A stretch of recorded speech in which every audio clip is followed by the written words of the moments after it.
Nulle part encore, je mets quiconque en défi ici. Que Dieu a dit que pour servir dans son chat, il faut nécessairement aux alamarés. Vous voyez? Quand Dieu a dit à Jésus-Christ a dit à ses disciples, allez-y faire tous mes disciples.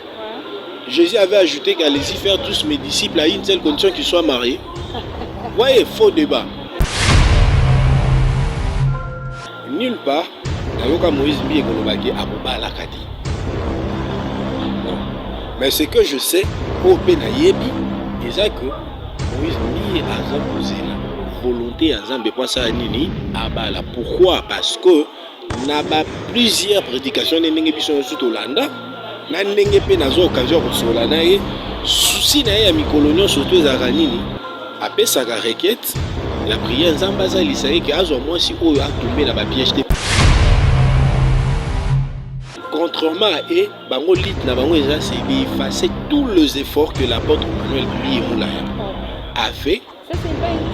C'est ce que je t'ai dit na uto ebisao bo. Soki ba ochate. Je lance un débat à la télé na ba pasteur o baleka ki ba ko contredire là que bango ndenge bazana parmi bango eza ba pasteur ba teka deuxième étaire o lelo ba tout est la tologie. Silhouette, tu vis avec la silhouette et la sentinelle. Ceux qui battent tembe, dans le bangwa, dans lancé. C'est ce que je suis en train de dire. Il y a un ambition que je lance un débat à quiconque, à tous ces pasteurs, avec tout le respect. Dans le pays, je lance un débat. Là, mon toit a dit bango balobi que balingi ba sauver patrimoine de la communauté cité Bethel. Mais posons-nous cette question. Si réellement ceci n'a pas pour sauver ces patrimoines, pour quel intérêt vous allez aller vendre des deux émetteurs qui étaient achetés pour édifier le peuple? La prophétie peut-être de Joël Francis c'était pour aussi édifier et interpeller à même moment. Que ma sœur, quand tu sers Dieu, tu dois être vrai. Arrêtez de dire Jésus dans le numéro alors qu'on cachait tu fais autre chose. Vous voyez? Et maintenant, le coup là, au monde na Congo, moi, la guerre des esprits alliés, des les scoutos, Aza peut-être a besoin de gagner un monopole.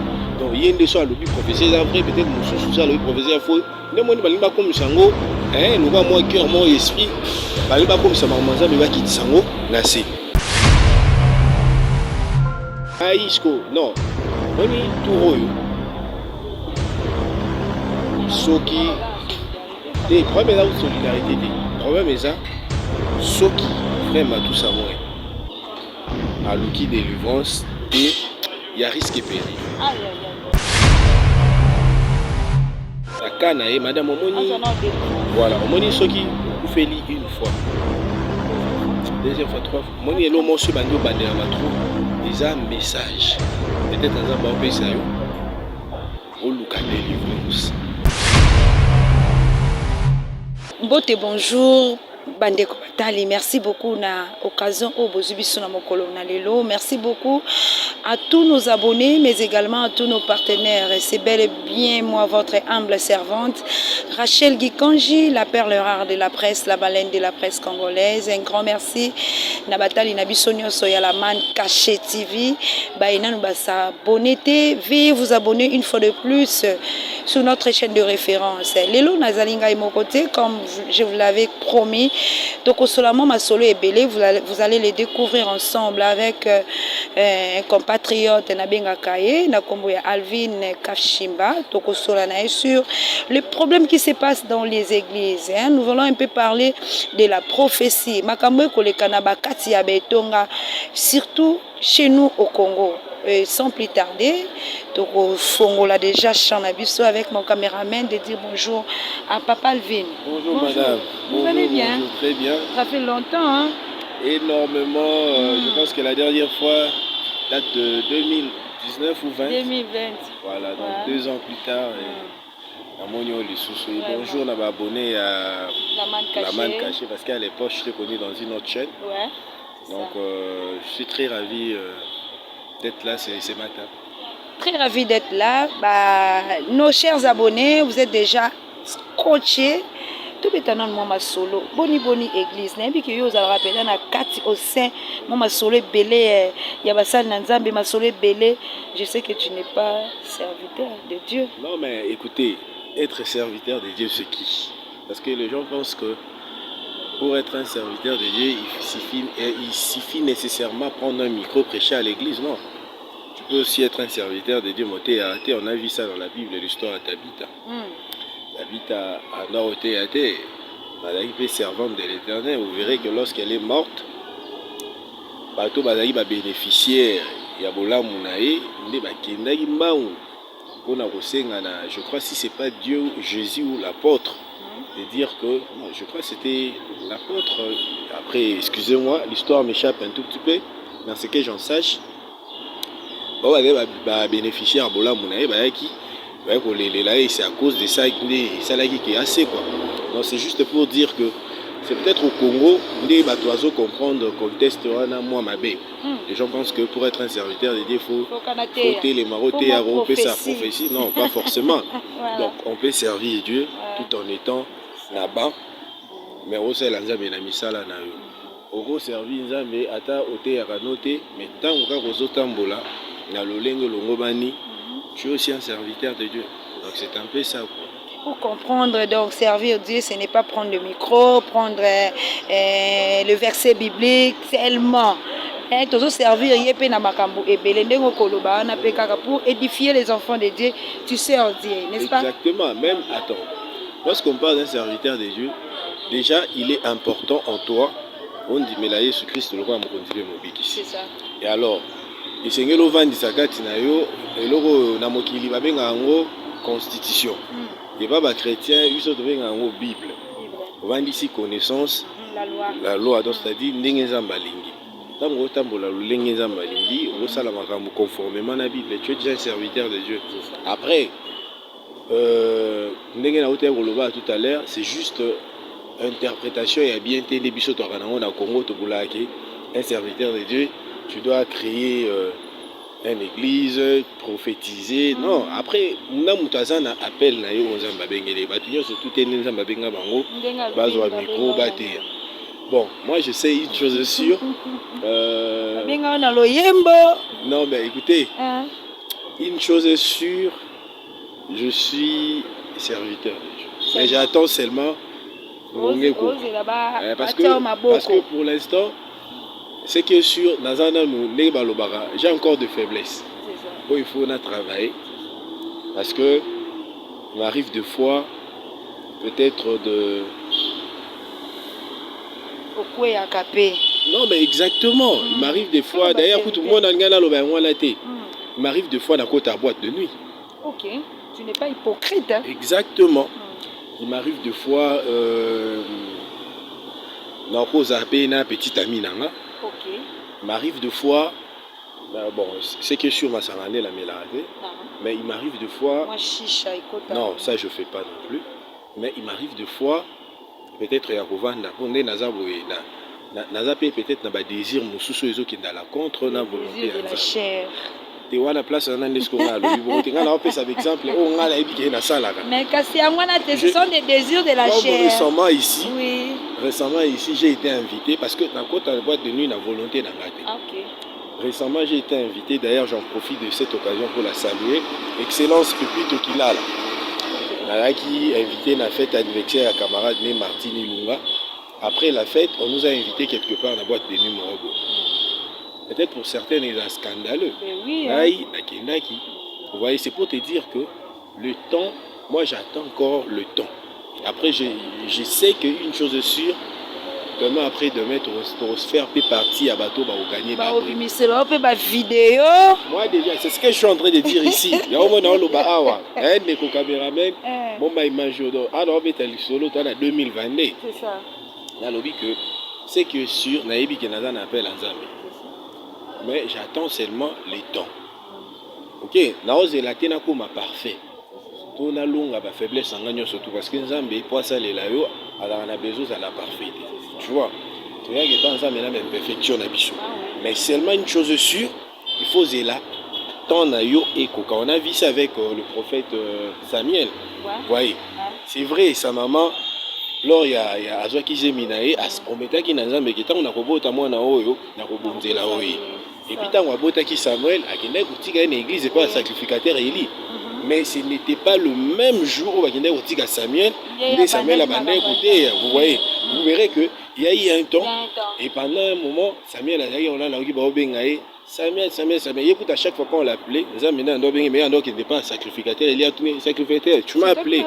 Donc c'est pour te dire que tu peux avoir l'appel de Dieu en toi, tu peux être élu, tu peux être choisi pour servir Dieu, mais il faut attendre le temps de Dieu. Ouais, quand le temps de Dieu arrive, on a besoin forcément de mobilité. Nous résolvons l'église à Congo, et là, quand tu connais 3-4 versets bibliques, 10 versets bibliques, tu te dis, on est prêt à l'église. Oui, on peut à l'église. Est-ce que Nzambe za bengoto au cause en on appelle mais est-ce que tant Nzambe koki le ministère n'a eu donc c'est ce que moi je suis en train de dire nayebi que Nzambe appelle Nzambe katanga je sais qu'il arrivera un moment moi aussi je vais servir Dieu mais pour l'instant Nzambe n'a pas faiblesse voilà n'a pas faiblesse je viens de citer voilà des fois voilà donc voilà merci beaucoup déjà on est dans le bain dans notre émission moi Mboka Ndeko Alvin tout est bien qu'il y a conflit dans les églises et c'est énormément de conflits comment signifier les églises du Congo. Commençons d'abord na conflit où il vandi na kati ya cité Bethel lelo eza sous cité Bethel et comme Siloé. Pour toi, je sais que tu es un bras, je peux dire ça, un bras du pasteur Moïse Mbié, que nous saluons aussi à passant. Bonjour pasteur. Et conflit wana vraiment et loba mingi et loba un peu ma paix. Pour toi, nous voulons un peu avoir des éclaircissements sur ces. Tu peux dire quoi par rapport d'abord, il y a Combo Oyo Ezra qui cité Bethel, les lieux comme Siloé. Commençons par là. Bon, une précision de taille. Je ne suis pas bras droit de pasteur Moïse.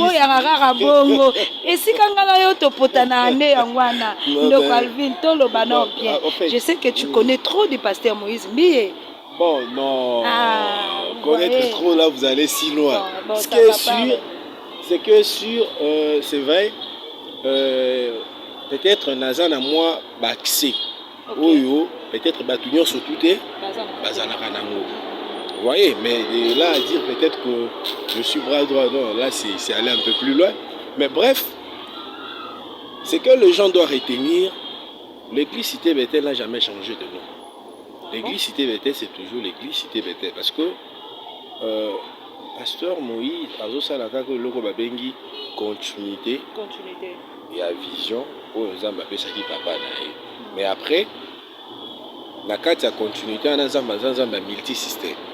Vous voyez, tout le monde a un exemple biblique. On a vu le même Dieu lorsque prophète Élisée plutôt. Ils étaient essengela kakabola mai. Oui. Azwa ki manto asaki ni abeta ki mai kabo. Mais toi ce qui est na tozongi mo muke na Bible na sima, vous allez voir avec le prophète Moïse. Quand il a s'agit au Kabola, il a Israël, il était habité. Au moins, il a Élisée Zaki manteau. Donc c'est pour te dire que oui, le pasteur Moïse a aussi la continuité, il y a vision Zamba Pesaki Papa Nae, mais Zamba n'a pas un métier système à Okiko, ça la lolenge Moroteninga Salakina apôtre Manuel Mbié Moulay. Vous voyez, donc il faudrait qu'il y ait un peu, moi, ma particularité, mon peu beau. Oui, que ça là que, bah tout bas, mais ça n'a pas été tout bas le Gazamba. Monotone. Voilà donc statut non. C'est-à-dire c'est un Dieu de multisystème. Alors, fort malheureusement pour la vie prophète mal intentionné, les gens qui ne comprennent pas, les gens qui sont animés de la haine, la mauvaise foi, les psychos bazo, ça la démagogie au français, to bazo mais quand peut changer histoire pour jouer, pour gagner, regard il y a tout favorable na Canada. Une précision détail, l'église Cité Bethel n'a jamais été changée au nom de Siloé TV. Faux et archi faux. Non, le problème, Siloé TV est une chaîne de télévision. Bah, d'abord, Siloé TV est une sentinelle. C'est ce que j'ai dit. Mais c'est là, c'est dans ces points-là. Si tu as un débat sentinelle, peut-être que tu vas léser. Et tu vas choquer. Peut-être que je crois même prochainement tant ba papa na ba oya olega na ba TV avec beaucoup de respect tant ba olega na TV ba ya oloba je doute fort que ba kokoka comment dirais-je koloba ko prouver le contraire de ce que moi je vais dire ici. Je vais vous relater pour une petite histoire. L'église Sentinelle, le radio Sentinelle, le radio Sentinelle, la personne qui a acheté ces radios-là, bah, émetteur, pour ne pas dire les radios, bah, émetteur, c'est l'apôtre Manuel Mbiyemoula, paix à son âme. C'est parce que j'ai laissé mon téléphone dans la voiture, je voulais même te montrer les photos. Le jour où l'apôtre Manuel Mbiyemoula, à son maki, bah, émetteur, wana, aye nango na église na ndenge abenga ki ba serviteur ba sala nini ba mata po ba bondela po na béméter wana. Vous voyez, c'est parce que j'ai laissé mon téléphone dans la voiture. Ben après je vais te donner la photo, tu pourrais illustrer. Au mona na ndenge apôtre Mbi a telemi, OK, na ba pasteur mususu ba mati po na ko bondela po na béméter wana. Maintenant une précision de taille. Béméter wana ezalaka mibale. Ezalaka mon côté, ezalaka deux. Qu'est-ce qui va se passer parmi les gens qui sont passés à la télé pour, comment dirais, exprimer leur indignation vis-à-vis de Moïse Mbiye? Bangonde bateka émetteur moko ya liboso. Bateka émetteur, mais je dis, j'ai de preuves. Bateka émetteur ya liboso, il y a qui deux. Donc bateka émetteur ya liboso, ole basuka wana te ba ko teka deuxième émetteur. Bateka la ngo cheno ba benga biwan lelo. Ce que je vous dis, j'ai de preuves. Il y a d'autres choses que la vérité mususu. Mais il faut le dire parce que balobi est le col à royaume. C'est ce que je suis en train de dire. Tova nelo na point où cholo ba ya Siloé, neni ne komi Siloé. Ce que les gens doivent retenir. Lorsque bango ba teki tous les deux émetteurs. Vous voyez? Souci na bango ezalaki, c'est-à-dire comment dirais-je, ba cracher sur savoir-faire nyon surtout au papa Emmanuel Mbiyemoula à Salaki. Après on ne sait pas pour quel intérêt, parce que nous on ne sait pas comprendre que moto bokolo balelo pour vous Azaki papa un modèle pour vous. Il a fait en sorte que bozo be metteur na susha ko panza sango malamu ko gagner ba brebis bino bozo biloko na bo anda ko teka mo puis banda ko teka na momani na moment oyo ba empoisonna qui parce que parmi bato baleka qui na TV ko loba biloko wana. Madame, il y a beaucoup de choses qu'on peut pas peut-être dire. Oyo eko édifier ba na Nzambe te. Moi j'aime toujours dire que combat nangeza la kate ya ko kabo l'église. Combat nangeza ki ya ko sangisa, ezalaka ya ko sangisa contrairement na bato mususu parce que moi je ne sais pas comprendre que bato toki ko benga ba papa bato bazana na maîtrise ya makambo Nzambe, les anciens passés à la télé pour dire ce genre de choses. Moi la plus grande question ici na tout na Rabango, quand vous le dites pour quel intérêt, pour quelle finalité? Parce que ce que les gens oublient, dans les églises, il y a des bébés spirituels, il y a aussi des chrétiens matures. Parce que tant que les gens tout ça consort et tout. Pour un chrétien, il y a non immature. Pour un Moïse Mbiye pour que Moutouana a s'attaché dans Nzambe. Lorsqu'il attend ça, vous voyez, dans la position où on s'est retrouvé. Donc, c'est-à-dire, en d'autres termes, vous avez contribué à la destruction de la brebis. S'il y a un problème au sein de la communauté, il serait préférable d'aller voir votre frère. Vous voyez, moi je garde beaucoup plus de détails dans le moment convenu parce que je suis en train de travailler sur ça. Ouais. J'ai beaucoup de preuves qui prouvent en suffisance que Biloko, pasteur, Nabiso Baleka qui n'a TV qui contre Moïse Mbiye, c'est pas vrai. Maintenant, c'est que pour ceux des noms, donc on conclut que Cité Bethel est changé et ça toujours cité. Mais si quelqu'un vous dit que l'église Cité Bethel et le moi Cité Bethel est comme Siloé TV a animé de mauvaise foi parce que l'église Cité Bethel est là Cité Bethel, mais précision détail, Radio Sentinelle n'est comme Siloé. C'est ce que je venais te dire que et comme qui Siloé pas de souci parce que Moïse Mbiye a comme Siloé mais à cause de pasteur quand on les gars qui wana bateka des émetteurs bateka bien sûr bateka des émetteurs mais pourquoi pas Moïse Mbiye tango amonaki ke bateki yango kozongisa o ya yé pour na ko renforcer musala na Nzambe pourquoi pas azongi parce que bat bazali déjà ba mesana qui déjà na Radio Sentinelle biso nyonso moto yebi Radio Sentinelle tété na mboka o azate tout le monde les connaissait pourquoi pas revenir toujours dans le bien où papa Tikito, dans le nom où les leaders des cités Bethel, la Tikela Kibiso, a qui changer. Tu vois le mal, il y a un papa, les anciens sont mis debout pour contester contre. C'est ce que j'ai dit. Pasteur Wana, ceux qui l'ont dit, ils ont animé. Il y a une histoire de vieux prophète dans la Bible, un jeune prophète. Je crois que c'est l'acte des apôtres. Au moment où il y a une histoire, non, ce n'est pas un acte. Je crois que c'est dans l'Ancien Testament. Au moment où il y a un souci de vieux prophète, il y a une mission de bango silaki, souci na bango ezaki ba désorienté pe jeune prophète. Azomona. Et na fait histoire au mona que jeune prophète tellement a se laissé qui malmené dans l'enseignement ba vieux prophète, jeune prophète ba liaka na Lyon. Ce que le gens doit retenir ici, c'est que ba vieux wana ba lokola ba vieux prophète. Oyo baza souci na bango eza lelo. Comment l'église cité Bethel, au Moïse Mbi Azokamba, côté les mandingues télémi bongo pour na bango, ils ont le rôle la humiliation. Comment pour na bango ils ont le rôle la échec. Pour na bango bah s'attendait quitter que Moïse Mbi à la tête de l'église de la communauté cité Bethel, ils ont la ningue là. Pour une précision, ce que les gens ne savent pas. En 2011, non 2010-2011.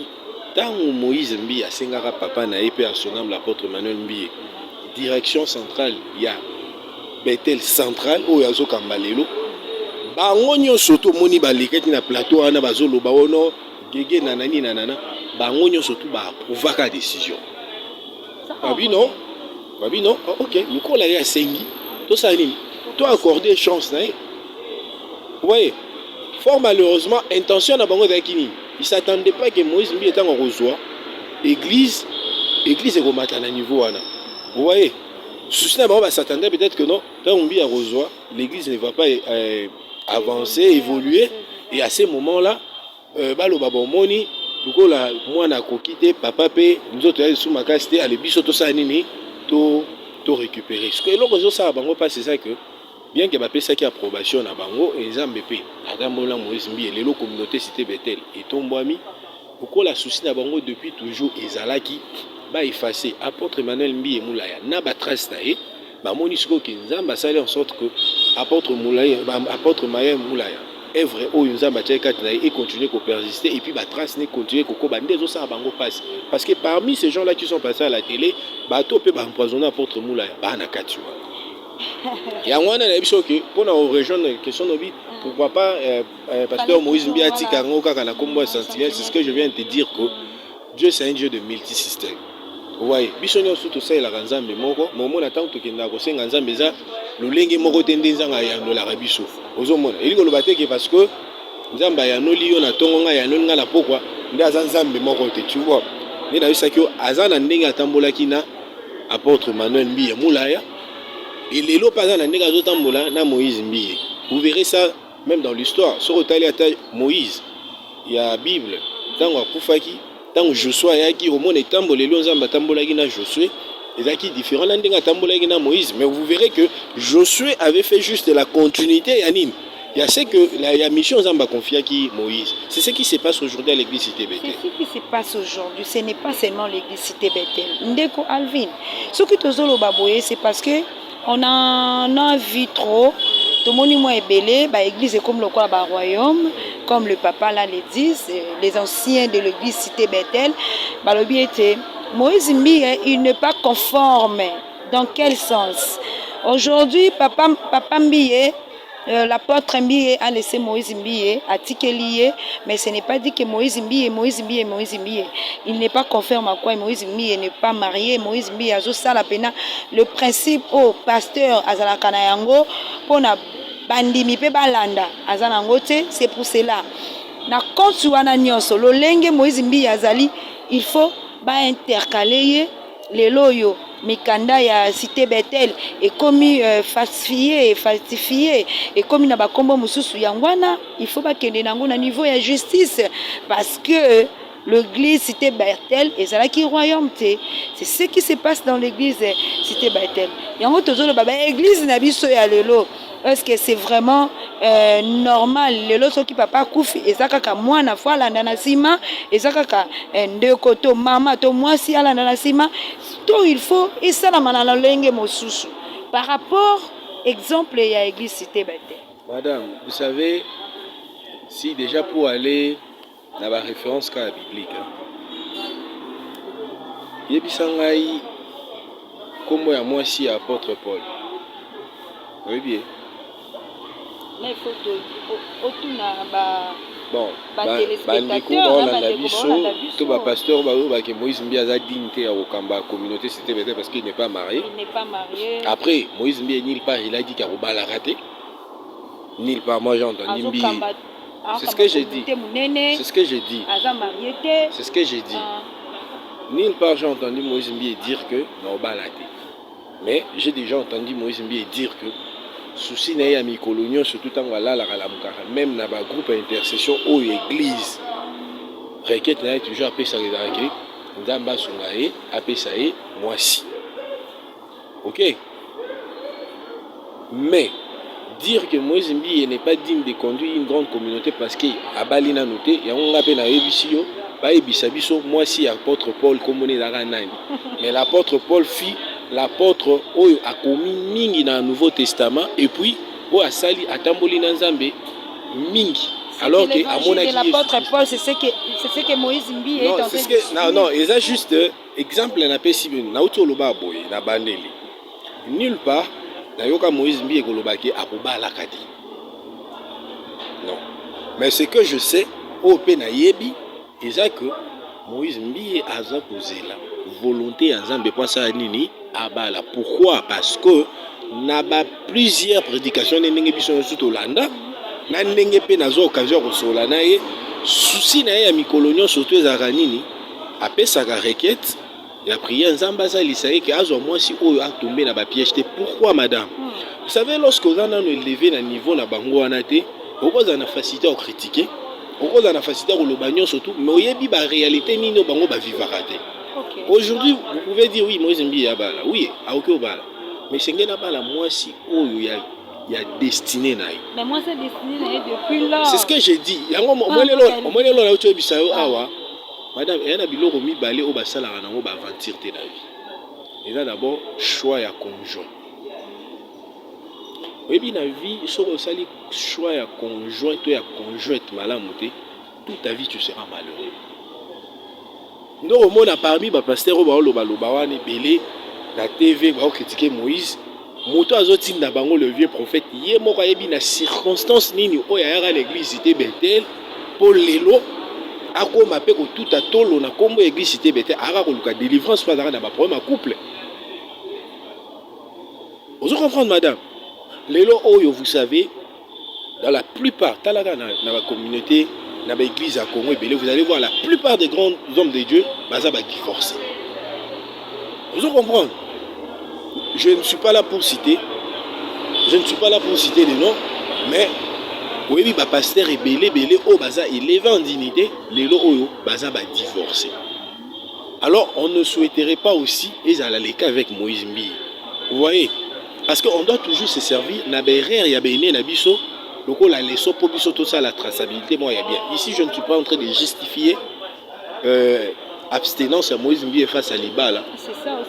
Mais je suis juste en train de faire comprendre aux gens que il y a de choix au basal ranango blacké. Alors ce qui nous Nzambi a confirmé yoté surtout à un homme comme Moïse Mbi, il faut éviter d'aller vite en besoin parce que tu as une pression. De peur que demain après demain, Yondo est la victime. Vous voyez? Donc, si c'est parce qu'il est célibataire, Allah dit en Kamba communauté Cité Bethel, nulle part, moi je vis l'apôtre Paul, Allah qui est marié, ou nulle part encore, je mets quiconque en défi ici. Que Dieu a dit que pour servir dans son chat, il faut nécessairement aux à la marier. Vous voyez? Quand Dieu a dit à Jésus-Christ a dit à ses disciples, allez-y faire tous mes disciples. Jésus avait ajouté qu'allez-y faire tous mes disciples à une seule condition qu'ils soient mariés. Vous voyez, faux débat. Les deux. dire que tu as dit quelque chose ici. Oui, falsifier les documents église. C'était Bethel. Ce qui est la justice. Est-ce que Moïse Mbi a besoin vraiment non, mais la liste de Moïse Mbi, ce n'est pas son intérêt personnel. La liste de Moïse Mbi. Non, non, la liste, madame. Moi, je viens te démontrer ici que la liste de Moïse Mbi, ce n'est pas une liste solitaire, mais plutôt une liste solidaire sauvée. Le patrimoine que Dieu nous a donné au travers de ces grands baobabs qui nous a laissés. Contrairement à eux, bango lit na bango c'est d'effacer tous les efforts que l'apôtre Manuel Mbi Moulaya a fait. Ça, c'est pas une confusion. C'est ce que je t'ai dit. Je lance un débat à la télé.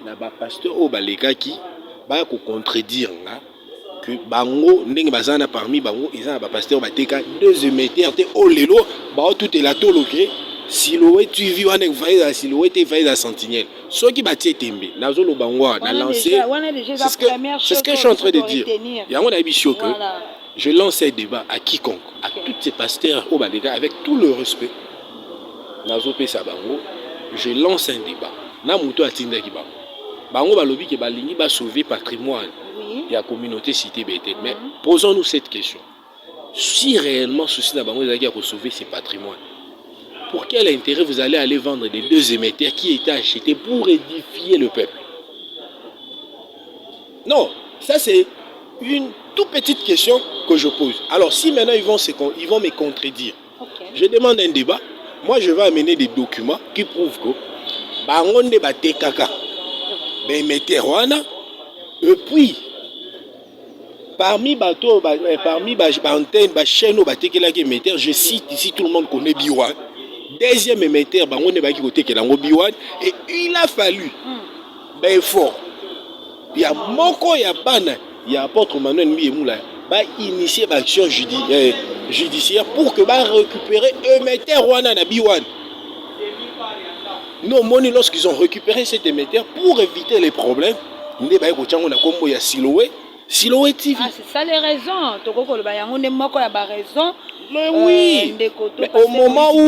Non, non, je ne parle même pas de pasteur Moïse, parce que ce n'est pas le pasteur Moïse qui avait initié ces actions. Loin de lui. Mais il est le chef, il est le pasteur de la communauté. Oui, c'est lui. Non, dans le moment où Nambi n'était pas encore le représentant légal de la communauté cité Bethel. Dans le moment où il était juste pasteur, il y a Bethel central.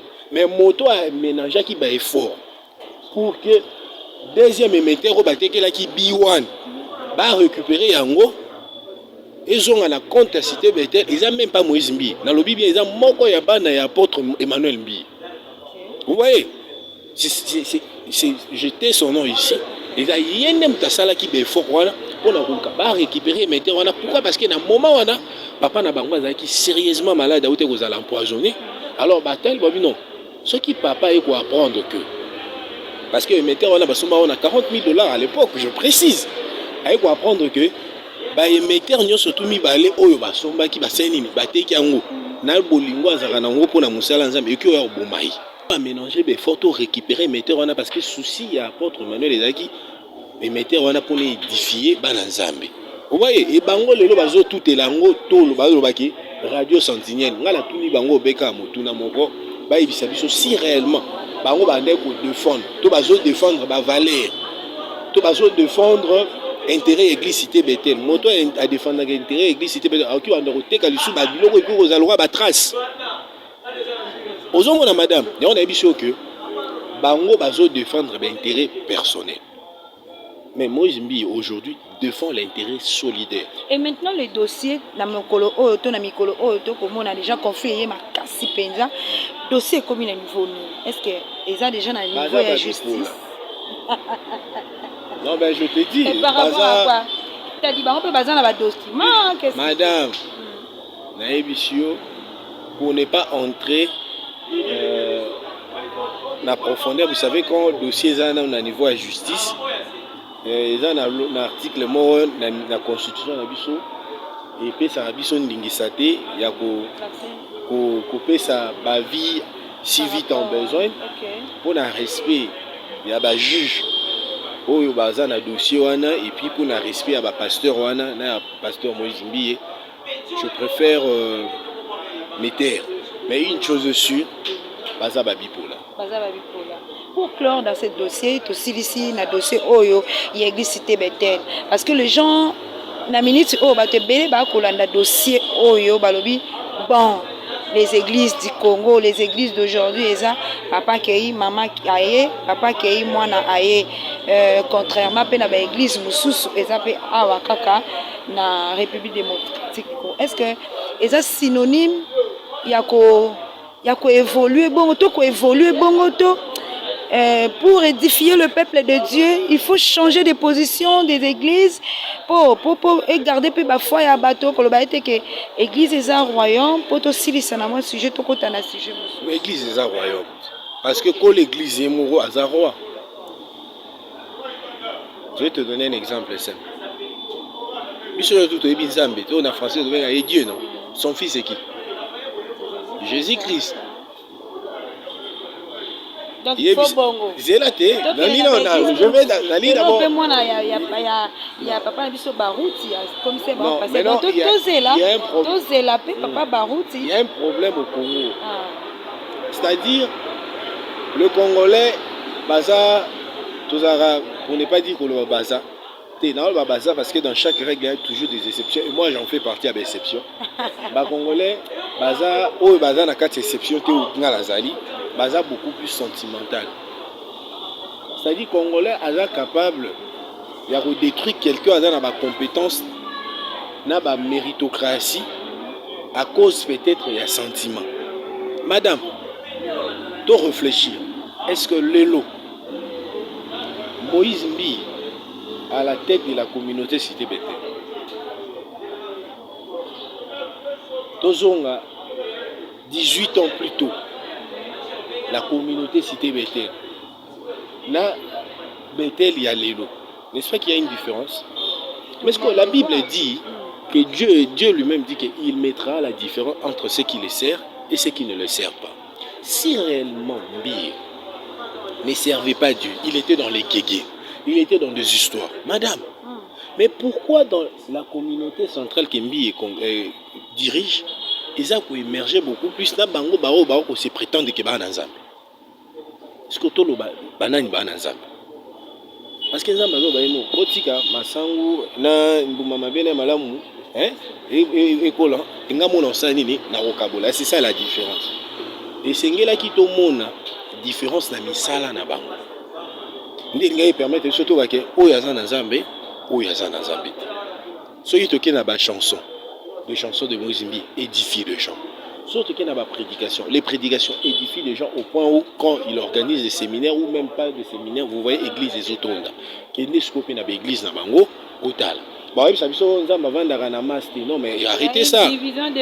Arrêtez ça parce que sur Otangi, en Nouveau Testament, partout Jésus-Christ en il y avait toujours la foule. Ok? Ne venez pas cacher vos faiblesses. En disant que il ne faut pas suivre la foule. Non, Dieu lui-même c'est un Dieu de foule. Jésus-Christ lui-même c'est un Dieu de foule. C'est pour te dire que madame, moi je ne suis pas d'accord. Au moment où un pasteur appelle sa moine à l'église au moment où il a appelé. Vous voyez? C'est ce que j'ai. Mais les œuvres là, la Bible dit quoi? Les œuvres. Madame, tu as l'eau pas parce que au sein l'émission il y a Nzambe tout parce que maman n'a pas Nzambe tout parce que papa n'a pas. Non, l'eau là nous a mis ça là na yo. Vous voyez, les lots on peut que regarder ce qui se passe aujourd'hui à la communauté cité Bethel et on comprendra est-ce qu'il est appelé ou n'est pas appelé. Je vais te citer un exemple. Est-ce que Moïse Mbi il est le seul fils du pasteur au Kambaba église à Congo? Mais tu connais trois comme Moïse Mbi. Natangelo, tu sais pas qu'il y a un pasteur en Néma. Bosco. Est-ce que les lots c'est pour te dire que il y a un autre chose que non Moïse Mbi Aza le seul monde à pasteur au Kambaba église. Vous voyez? Mais ce qu'on t'a dit parmi bana ba pasteur au Kambaba église na Congo, vous sentez quand même il y a une différence. Je n'ai pas dit que tu es né masikate dans un nzambe toi dans un nzambe. Mais juste exemple là c'est pour te dire que né ma père aza mwana papa sikatenda. Mais est-ce que yo moso tali Moïse Mbi tali Néma on montre quand même que différence ezali. Donc c'est pour te dire que ici moi Alvin Kashimba je suis pas venu encourager que pasteur a dit que la moi dans l'église même si elle a appelé non.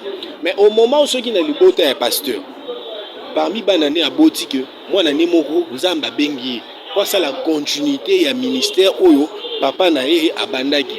Est-ce que moi nana ko ko ça la ngote tout simplement parce que dans moi na pasteur? C'est là où moi je ne suis pas d'accord. Il y a un moment où sur biso ba congolais, nous sommes tellement sentimental au point où on est capable de détruire de valeurs, on est capable de détruire des gens qui méritent, des gens qui portent en eux la méritocratie, n'a souci juste kara ya ko satisfaire ba mingongo o eza sentimental. Moi à mon humble avis, quand je vois Moïse Mbi, la manière dont Aza peut émerger, c'est vrai, c'est un homme, Aza parfait, il peut avoir de faiblesses et consorts et tout, mais je ne vois pas pourquoi aujourd'hui les gens peuvent s'opposer à Moïse Mbi, à la communauté, à Cité Bethel, au moment où Asali va preuve, au bango mikolo bakoka et kosala yangote. Vous voyez, Asali va preuve. Et là, quand sala bango passe, c'est ça que si bango ba échouaki, il y a Asali nini à réussir. Mais si c'est pour Dieu, ceux qui bango nyon surtout, il fallait bazala content parce que mosalo Moïse Mbi azosala azosala ngo pona ete milimo wana eza milimo Moïse Mbi ete ndeko za sauver eza milimo ya bana nzambe nde ya sauver.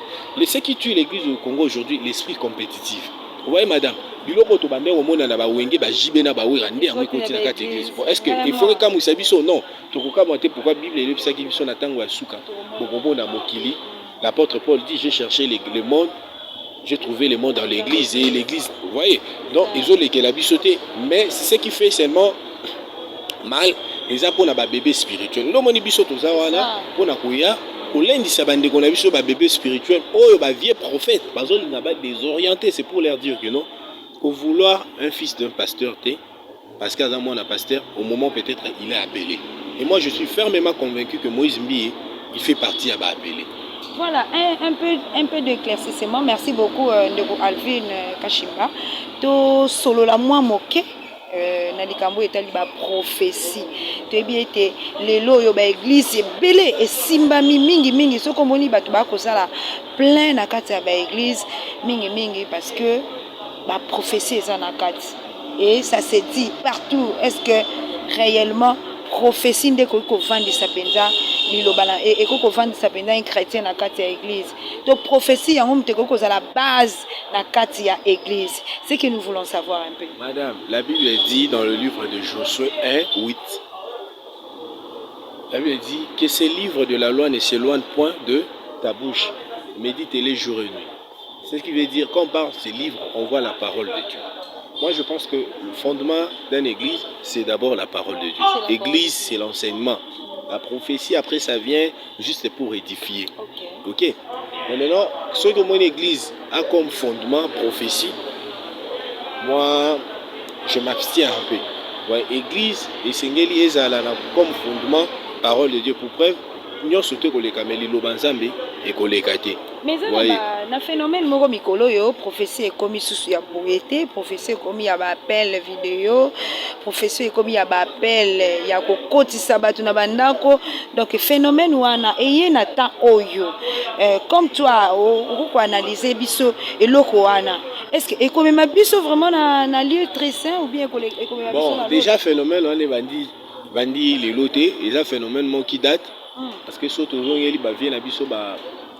Bon, je ne suis pas ici pour citer son nom, mais on a connu des hommes de Dieu qui vendaient au salle à prophétie, il y a appel et consorts et tout, basé belé. Mais là, moi, je ne suis pas d'accord. Madame, vous savez, objectif à prophétie, ils ont été pour nous détruire. Objectif à prophétie, ils ont pour nous édifier. Vous voyez? Et puis, qu'on l'a qui s'en dit là. Donc, on a l'Ancien Testament, au monde, très souvent, même à Moïse Ouana, même à roi Saül, pour ba kende bitumba, bande ko kende toujours et pas prophète, pour ba yeba bitumba ba kende ko bunda, ba ko ikozala ndenge nini. Lolenge ni esengeli batambola pour que balonga bitumba wana. Non, ce que moni prophétie comme koya pour na ko luka ko disperser to ko détruire, c'est là où moi je ne suis pas d'accord. Dis-moi, est-ce que parce que je sais que bon ça la légion na Mamba Joël Francis. Est-ce que les Amabé ça par exemple le professeur va ser na monyo na hôtel moko ce qui peut boyer chambre 24. Les amabé, moi s'il faut faire une analyse, normalement nango mabé vraiment pourquoi l'autre le va professeur ça pour édifier. Peut-être quand il a dit ça, c'était pour édifier aussi l'église, c'est pour dire aussi aux gens qui étaient à l'église, les gens qui ont tendance à aller se cacher pour commettre leurs adultères, les histoires, pour leur dire qu'écoutez, tu ne peux pas te cacher. Vous comprenez? Voilà. Voilà. C'est ce que je t'ai dit. Mais c'est peut-être pour édifier. Il y a un lobby. Et le rosol moi je te dis vrai que à mon humble avis, je viens de te dire ici, la prophétie c'est pour édifier.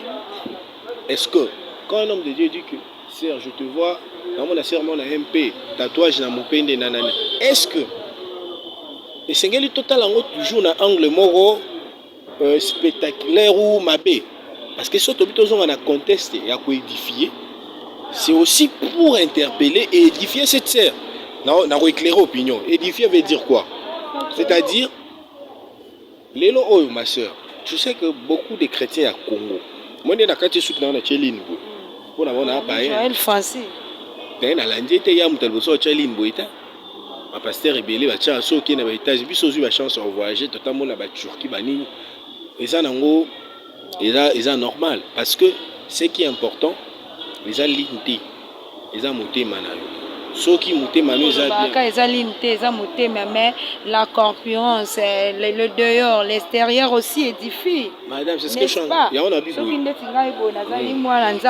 Mais na kola tabilo ba mikuse mini na lekili bosa batoke naza mwana nzambe. Au moins te ke bako qualifier ngai mwana. Mais est-ce qu'on au monyo lobi jipa mikuse, nga che jipa mikuse te. Non, c'est aussi comme vous les hommes, bingola tabilamba, jipte to robte. Biso mbal au rôle batako kitipa yo zelasko. Nga na lo mais après, namoni nulle part,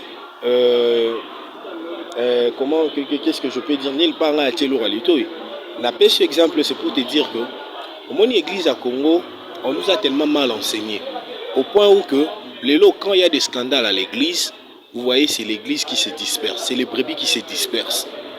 Vous voyez, donc on a eu ce moi, n'est pas un ligne boy.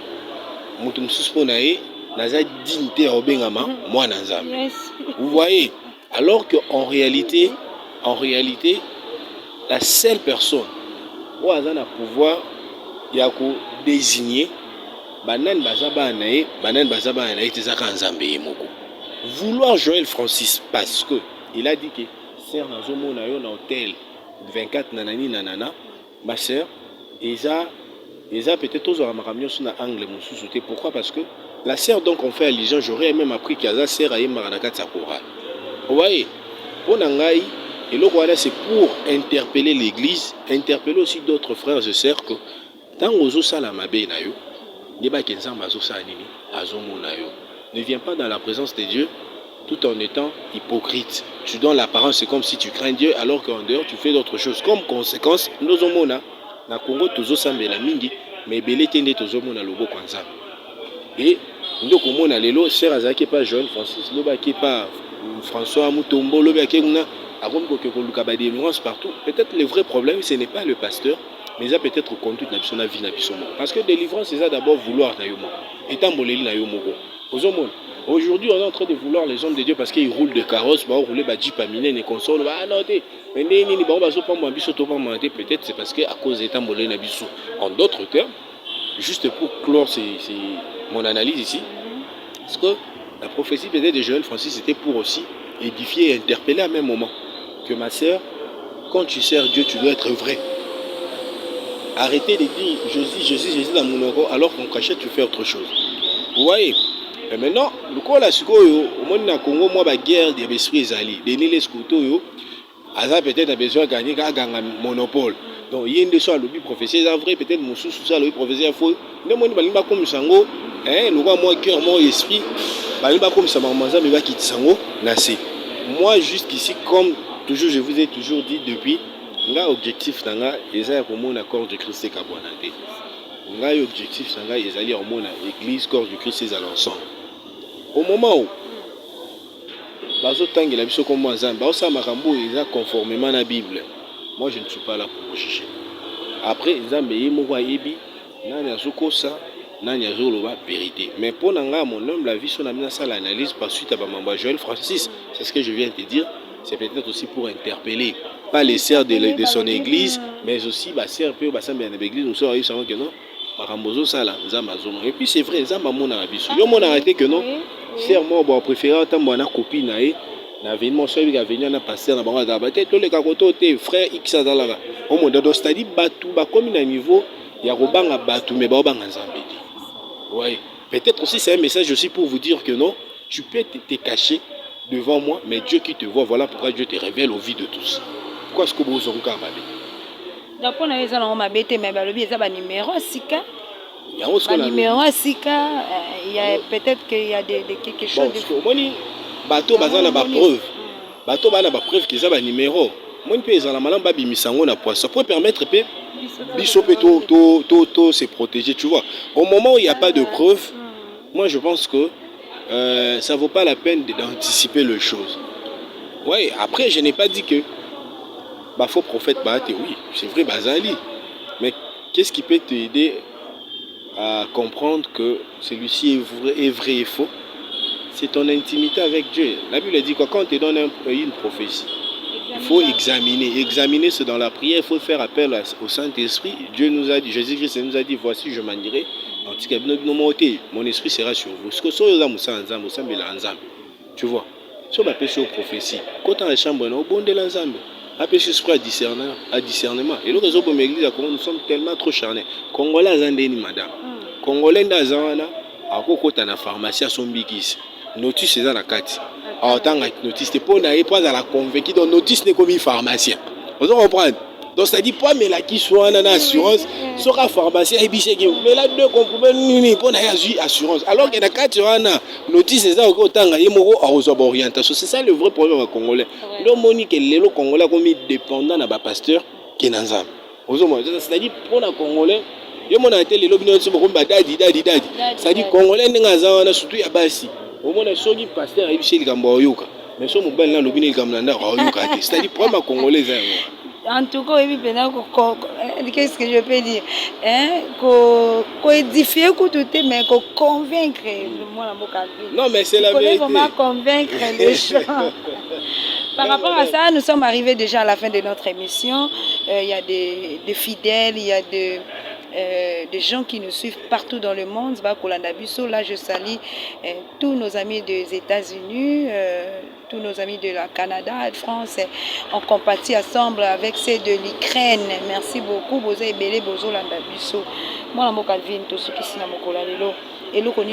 Parce que le brebis de Dieu sont dispersés. Bon, moi, ce que je dis, dans mon soulevé point à l'Ukraine, mon émission africain est trop sentimental. Pour comprendre, tous les jours, ils sont à Congo, ils sont à Est. Vous comprenez? Donc, Congo africain. Mais il y a des gens, il y a nos gens qui sont là-bas. Ils sont là-bas, il y a racisme. J'ai suivi ça il n'y a pas plus longtemps qu'aujourd'hui. Dans mon Ukraine, les Ukrainiens, peut-être nous les Africains, tous compatir na bango, bazo préféré batika bande qu'on a biso ba noir, ba kufa na kati ya guerre. Je vis même un étudiant marocain à Jubus naé pour kotisa ba africain, bazo benga. Donc il a été obligé à Simbambeli. Mozo mona biso alelo ba chaîne na biso tous les débats politiques Ukraine. Alors que na Mali il y a des gens qui meurent, na Congo na Est il y a des gens qui meurent. Partout en Afrique ici, à Libye, n'en parlons même pas. Mais aujourd'hui, les gens prennent maintenant l'histoire de l'Ukraine. Mais écoutez, il n'a qu'à crever, Bakoufa. Parce que, mais moi je suis d'accord. Parce que nous, non, je te dis, pour nos compatriotes, ça doit aussi interpeller les autorités africaines. Comment pouvez-vous comprendre qu'à l'époque, l'Égypte fit la grande puissance? Est-ce que tu ne sais pas que l'Égypte est le premier pays dans le monde où il y a médecin, la médecine, l'architecture, le lobby soto lobby là. Va en Égypte, va voir. Tu vas voir, il y a des montagnes de construction là, les architectes n'arrivent même pas à décrire comment batonga kiango. Et nous les Africains, au lobby tozalaki parce que l'Afrique, il a qui le continent le plus puissant. Je dirais la continent la plus puissante. En Afrique, il y a eu la grande puissance. L'Égypte, elle a qui grande puissance. Et lelo oyo, on a perdu notre place. Lelo oyo, nous les Africains, pourquoi ça doit interpeller les autorités africaines. Base à conscience, de récupérer première place à Bissau. Vous voyez, lelo oyo bandeko na biso bazo kende kokufa na ba Ukraine wana consort et tout. Ici en Afrique, nos pays ont aussi des ressources. Nous devons exploiter nos ressources. Les Occidentaux, tous à quoi envier, ils ont compris bah, cultiver politique et solidarité. Travailler pas pour ses intérêts, mais pour l'intérêt de leur pays et consort et tout.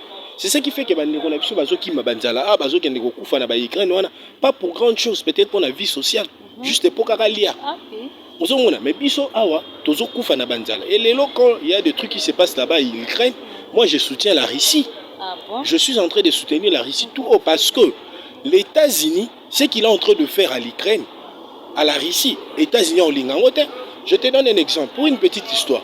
Ce qui est là, armée russe, hein, to ba chinois pour ne pas parler de la Russie, ba chinois ba zukara ba armée na bango to armée na bango ba kieka na Mexique wana. Ba zu ba tche ba armée na bango na Mexique. États-Unis là la kimia. États-Unis là la kimia. Mais on a guerre. Voilà, maintenant pourquoi au bango ba lingité? Ba sala bango ba limba sala bango ba Russie. Vous prenez vos armées et vos armes et vos hommes, vous placez en Ukraine. En sachant que Poutine est déjà lui là, avec les Occidentaux, avec les Américains, raté. Lorsque vous avez armes en Ukraine, ils ont représenté le quoi à danger. Vous voyez? Et lorsque vous dites oh non, vous soutenez, mais il n'y a aucun patrimoine qui est comparable à la vie humaine, ça a toujours été comme ça. Règle la plus forte, et c'est un maquillé. Vous voyez? Mais moi je pense que la guerre de l'Ukraine doit peut-être interpeller nous les Africains, Nengeni mindele baza manfu balinga bisoté parce que biso en Afrique bazo kufa tout le jour tout le monde a France 24 na bango de balobela ngo de balobela ngo te lelo bato babosa que Covid-19 faisait quoi exister hein les autres ba le besoin ba Covid mais un petit pays comme l'Ukraine là parce qu'il y a de la guerre là-bas tout le monde les yeux chose étonnante on a même nos présidents aussi ba ça ba déclaration au Ukraine mais qu'est-ce qui se passe dans leur tête donc bref peuple congolais les Africains tu comprends que hier, Bisson de Tozaki, grande puissance, les Occidentaux, à cause de malhonnêteté, malignité, na bango, baboto la biso grande puissance na biso. Moi, je suis que l'Afrique est récupérée, place na Yambo. Bandeko na biso, Africains, au bazar na Ukraine, nous sommes en train de compatir avec vous. J'ai vu hier un rappeur américain, Mobile et Rihanna, à se porter garant Yakobi Missa.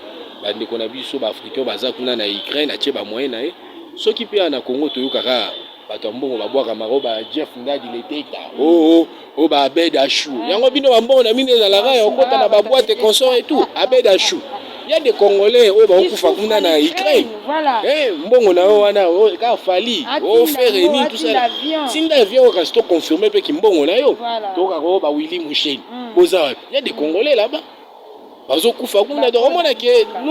les Congolais, nous sommes des jusseurs. Tous les gens et apporter et parce que moi je m'attendais à Abed Achou par exemple que les Congolais na Ukraine to bakanga na Ukraine ngana disposer ba avion. Est-ce que on dit ba Congolais on peut ba ozonga ah aussi c'est madame non c'est bazo obligé parce que moni ata Congolais qui mara nzala na liwa mais est-ce qu'on a déjà la guerre nzala ezali parce que c'est que sûr vie oyo babande ko vivre na Ukraine avant guerre na lelo et comme deux vies différentes ozomona parce que avant de la kunani nzala eza guerre eza kuna déjà parce que quand il y a la guerre biloko peut comme compliqué ba supermarché pillage consort et tout donc nos frères ba na besoin bazou Abed Achou roi il parle trop et tout ça il est un grand temps confirmé oh mais oui à la fin de notre émission de Alvin nous sommes vraiment à la fin votre numéro de contact voilà contactez benga na bino nete pona ba menace parce que na banga pe on le souhaiter mais on prévenir binora parce que moi Mikolo là moi ba menace trop vous savez non madame vous savez beaucoup peut-être le savent tous appellent la casquette à relobela mboka mais aussi au moni côté franchise no biso toza nango na honnêteté leli batwa nango te parce que biso to bundela ba valeur au point où atoyo cheka nyaka tous influençable. Je t'ai dit des choses parce que je l'ai vu même au cours, il y a une période où quand je défendais de valeurs. À mon appel, j'ai jamais cédé. Mais le coup là, surtout, les gens qui sont pour les anti-valeurs, jamais que tout prêcher pour la bonne valeur et consort, pour la moment même j'avais arrêté avec mon numéro, mais je l'ai repris déjà. Donc contacter on a plus 243 81 22 82 775. C'est mon numéro plus 243 81 22 82 775. Mais il serait préférable de laisser un message. Quand tu appelles directement, je ne décroche pas. Et puis abonnez-vous aussi dans ma chaîne Alvin Kashimba TV. Donc déjà je donne un rendez-vous les 4. Les 4 dans ça là vraiment. La série, dans la première série, il y a détail à Mamboto, tout cela, il y a conflit à communauté cité Bethel. So il y a un éclaircissement, on a preuve à l'appui parce que nous avons preuve. Donc c'est un peu ça. Quand moi je te dis merci. Vraiment, et merci aussi bien au caméraman. Ouais, merci à toi aussi, mon amour Alvin Kashimba, de nous avoir accordé le temps. Parce que peut-être que vous avez ma caméra belé, nous t'avons aussi oublié, mais comme on m'a tout jamais de solidité. Alvin a été un mouquet. On s'est fait dans moi. Azongi, à Salissi, vous avez comme mais pour un geste pour être bref, ça ferait tout ça moins. Vous voyez, quand quelque chose s'est répété plusieurs fois, il faut le cabinet de délivrance. Il ne faut pas refaire les mêmes erreurs. Mais namona lokwa so ndeta bandi ango ya ngwana nde sala ke asala ba single banzembo na e yebenda na ndenga faute ngalinga basanzambe mingi na kana e madame omoni voilà omoni soki okufeli une fois deuxième fois trois fois omoni elo moso bandi obandela matro eza message peut-être nzamba opesa yo oluka délivrance. Mais bon, Bissol Roi, Tulingara, ko banaliser surtout parce que Matou Samuel, c'est pas n'importe qui dans notre pays. Il a fait des chansons qui a édifié et a gagné PBA. Mais le problème est que au cause anayo nelo wanzambe mais mungu na pe otiko kimiate abandoka bundisa yo zomona koko bisaba 5 les choses facilités. Madame 5. Mais au conseiller madame wanana. Ngai isko non. Moni turoyo. Soki le problème est là où solidarité. Le problème est ça. Soki, frère Matou Samuel, à l'outil délivrance, et il y a risque et péril. Là, on a prophété, mais tout ça l'analyse. Dans le sens que Moni, la Bible dit quoi? Tant que tu vas dans ton mara, mon corps. Zomona. Bah si on y a surtout fait les 5 ans, bah passer un moment d'intimité. Ozomona azwaki bango te ki makango ba balana ki légalement. Alors ayebité biloko nini essaie que basi ona basanini bakufa. To peut-être pas yebi maza ko ignorer. Alors mais non. Tant que yozo négliger ba biloko wana bon. Pour moi ndenge ba bo songa no to comme moi samba. To ça déjà partage à l'esprit. Tant on a Corinthiens 6 15 qui tatine à 17e verset 18. Au moment que la Bible dit que c'est lui qui s'attache avec un prostitué comme elo romoko. Ça dit basi na union surtout à kufela wana. Donc frère Matou Samuel azana hormis ba ex na ba makangu na peut-être azaki pe jeune. Il a connu aussi des filles. Aza d'abord on a 5 millimos ya basi ba kufa wana. À partager na ban oui, ba partager après ce cas peut-être délivrance. O ba vanda na bango. Ce peut-être azoi délivrance gloire à Dieu. Mais nande to moni ba liwa 4 sur 5, ça prouve en suffisance que délivrance c'est ça maïté. Maintenant ce que tu éviter, est-ce qu'il comprenait qu'il ba biloko ni esali ki to yenda kokufa. Par exemple, on le souhaite pas. On le souhaite pas. Parce que biloko ebomi ba sur na 5 to yebi ngote. Est-ce que problème oui pas Matou ça moi te oui pas na bango moko. Alors ce oui pas basi wana. Mais non. Est-ce que frère Matou ça moi le qui délivrance? Est-ce que ce oui pas frère Matou ça moi les mots. Donc on mona que la percussion avec les ongles c'est très dangereux. Vraiment, merci beaucoup. Papa Abisso Matou Samuel, les Sikozali, Balobaka, Monoko OEP, Atamwa Moke, Abetaka Mbonda, P, Bakolo P, Babinaka, en tout cas, Balobi Luka, Nano P, moi, délivrance et Kozala Malam. Merci beaucoup. Naba Oneso Balanda Kibiso. Match à suivre tokolani salmanango makamba Matou Samuel et ça loko ezoko pesa biso passe biso nyonso parce que nous sommes tous des serviteurs, des servantes. se répéter, ce n'est pas bien. Merci à tous nos abonnés et merci. Veuillez vous abonner une fois de plus. Abonnez-vous massivement et belé partout dans le monde. Là, je vois encore une fois de plus Batonabiso. Bandekonabiso, il y a côté Est. Là, je vois en Ituri, mon ami Keita. Merci. On est toujours ensemble avec vous. Merci à mon partenaire privilégié, Serge Koussanika, à la grande dame, Maman Jeannette, et merci à CBB, Moseka, depuis la Cologne. Merci, Boza et Bélé, Bolanda Kabiso. Vous partagez l'émission, vous commentez, surtout liker, hein, les appels, vos suggestions et Kozala Malamoumi. Pour aujourd'hui, nous arrêtons par ici.